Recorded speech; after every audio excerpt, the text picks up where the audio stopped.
Hi guys. So today's video is going to be my January TBR. I'm going to start off with the books that are part of the read-alongs for this new year, and those series being the Witcher series and the Cosmere books. If you'd like to get a timeline for all of the Cosmere books, I will link the read-along video down below. You don't have to do anything to participate. I'm just going to be uploading reviews or chats or videos that are centered around these books, and then everybody can kind of come together and chat in the comments section, or if you're interested, you can check out my Patreon. I'll also be doing some chats there. The Last Wish is the first book you should read when you get into the Witcher series, which follows a monster hunter named Geralt. I was introduced to the series, as many of you know, through the video game The Wild Hunt. It is now my favorite video game of all time, but the books did come first. It is a bit darker, and there are a lot of almost grim fairy tale retellings in these two collections of short stories, and you're definitely going to see that when you start this one. But our main character, Geralt, is such a fascinating, interesting, and relatable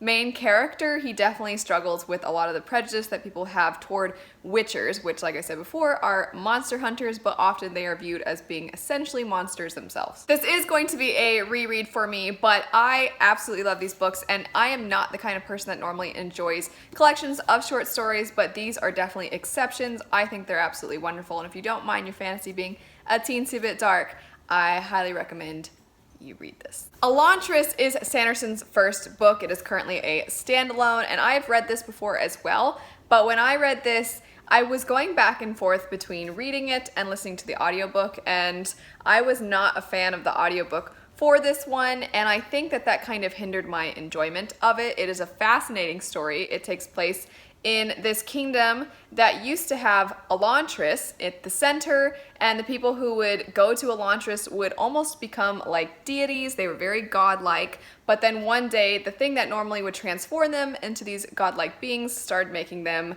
kind of zombies. I am hoping that my second time getting to this is going to be more enjoyable. One, because the first time I think I was just surprised that Sanderson's works have definitely changed. His writing style has gotten a more direct and maybe less dense, and he has definitely kind of come into his own voice in his writing, in my opinion, with the other books. And this one, it was his first, and I don't know that I really saw his voice as much when I picked this up before, but I am hoping that this time around I can go into it not expecting to find those things, because I read Mistborn and Stormlight all before I read this one. I'm hoping this time around I can go into it without expecting to hear Sanderson's more developed voice in it. And also now I know not to listen to the audiobook because it was rough. Let me know in the comment section too, for those of you who have read all of the main books in the Cosmere, which one is your favorite? Because I always say Elantris is my least favorite out of all of them, and then sometimes I see people pop in and say Elantris is their favorite. So let me know what your favorite of the Cosmere books is. There are a couple of new releases that are coming out in the month of January that, if I can, I would love to use some of my gift cards that I got for Christmas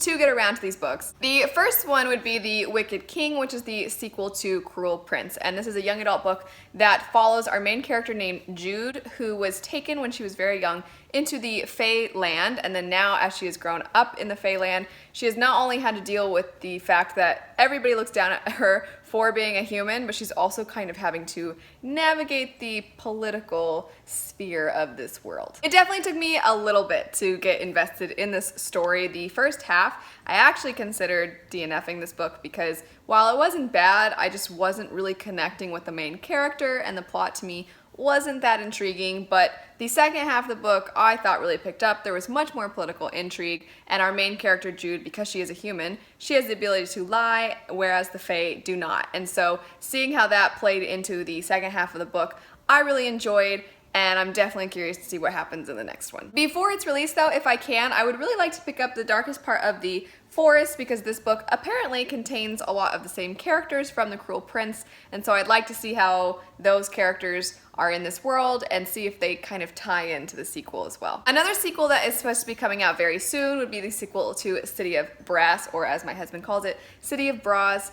Pick whichever you prefer. The sequel though is going to be called Kingdom of Copper, and as far as I know, my husband doesn't have any fun names for that one, but just like with Cruel Prince, with this first book, it took me a while for me to care about the characters, and I think that is because this book is a dual perspective story, and the first character that we follow, and that we primarily follow for the first half of the book, I didn't love, and I didn't really care about her perspective much. And then later in the book, we start to really get more invested in a different character, and I liked him a lot more. This book has kind of two different settings. Initially, we are in 18th century Cairo, but then part of the book also takes place in this Jinn land where the different tribes of Jinn, of which there are 6, are kind of at odds with one another, and there's one tribe that is ruling, and so there's a lot of politics when it comes to that part of the story, and that's the part of the story I really enjoyed. The other part of the story is just this girl who's trying to make do,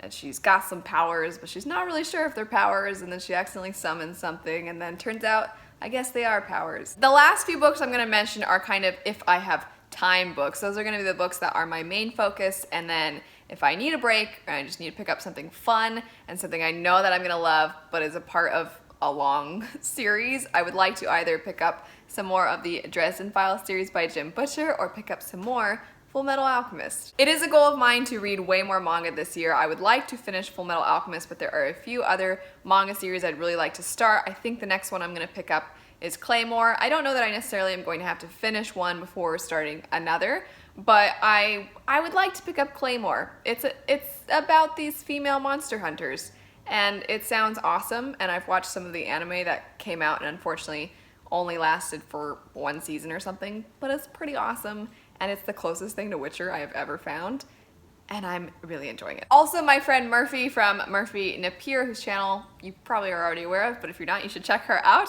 She really enjoys the Remnant Chronicles, sorry. I picked up this first book recently. She says that it's a series that contains a lot of tropes, and surface level sounds a little cheesy because it follows this runaway princess, and she has these 2 fellas who are out to find her, and then they'll probably end up liking her.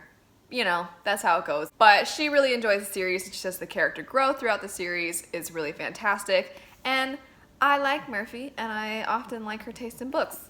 So I'm gonna find out for myself. That would be all of the books that I'm hoping to get around to in the month of January. Let me know what books you are all interested in reading in January. As always, thank you so much for watching. Don't forget to check out the charity Save the Children. I always have a link for it in the description bar down below. Check out my Patreon if you'd like to have some more in-depth chats for the read-alongs, and I'll see you all later. Bye.